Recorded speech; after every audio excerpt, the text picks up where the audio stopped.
acontecer nacional en Análisis Situacional.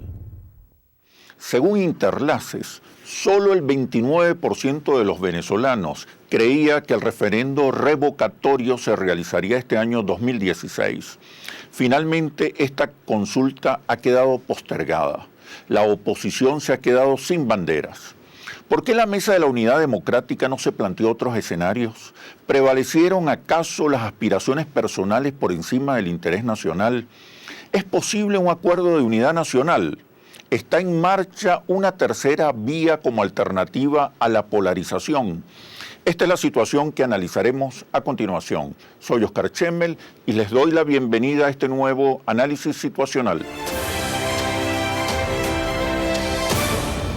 Hoy nos acompaña Henry Falcón, gobernador del estado Lara, presidente de Avanzada Progresista. Bienvenido, Henry. ¿Qué tal, Oscar? Últimamente has estado un poco callado. No, si tú supieras que estamos activando mucho, pero prestándole mucha atención también a los problemas en nuestro pueblo de Lara. Creo que allí hay algunas circunstancias. Concentrado en la Concentrado mucho en Lara, sin desatender, por supuesto, la crisis nacional, la necesidad de articular en las fuerzas democráticas que hacemos vidas en la Mesa de la Unidad y así, bueno, proponer al país soluciones concretas. Ya veníamos activando mucho en la consulta referendaria. Luego de todo esto, bueno, todos conocemos las decisiones. ¿Qué lectura hace del fracaso? Entiendo yo el fracaso de la estrategia de la oposición, que se concentró casi exclusivamente en la convocatoria del referendo revocatorio.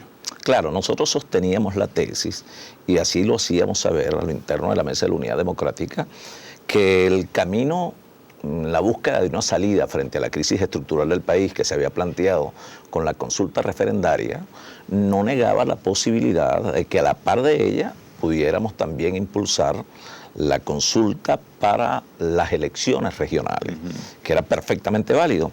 Y a la par de eso, independientemente una cosa no excluía a la otra, pudiéramos adelantar un diálogo productivo, incluyente, un diálogo verdaderamente efectivo frente a los graves problemas de la gente, el problema del hambre, el problema de las medicinas, que no de la aparece, precisamente no aparece en el discurso de la oposición, ni en la agenda, incluso es una agenda electoral desconectada de los problemas de la gente, yo creo que problemas económicos. El gobierno que de alguna manera atacaba de manera permanente la propuesta de la consulta del referéndum, y jugaba en el control institucional con el Consejo Nacional Electoral, el Tribunal Supremo de Justicia, bueno, minaba el camino y siempre ponía una agenda en su táctica dilatoria para que esto no se materializara, cosa que a la final yo creo que... Era previsible que el gobierno intentara obstaculizar el proceso. Sin duda alguna, sin duda. Este gobierno o cualquier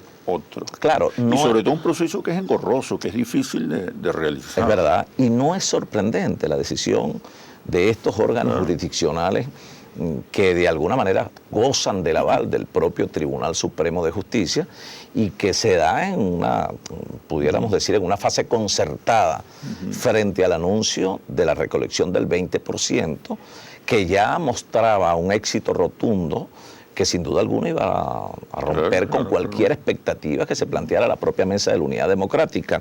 Frente a eso, el gobierno no quiso correr el riesgo de perder esa consulta y a la par de eso tampoco quería perder condiciones frente a un proceso electoral regional.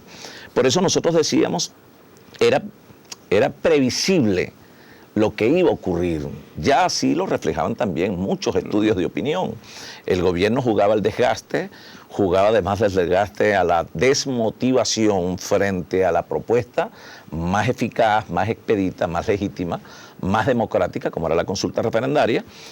Creo que subestimar al gobierno, subestimar el control, el poder que tiene el gobierno, que no es solamente el poder que se expresa en el control de las instituciones, es el poder del dinero, su influencia dentro de nuestra Fuerza Armada Nacional, es el poder comunicacional que tiene el gobierno, el poder de coacción que se expresa sin escrúpulo alguno y que de alguna manera, bueno, termina prácticamente desestabilizando no solo social y políticamente, como en efecto también lo viene haciendo en materia productiva económica. Si ese era uno de los escenarios más probables, ¿qué faltó? ¿Qué falló por parte de la oposición de no tener una estrategia alternativa para enfrentar estos desafíos? Pero la respuesta cuando regresemos a los comerciales.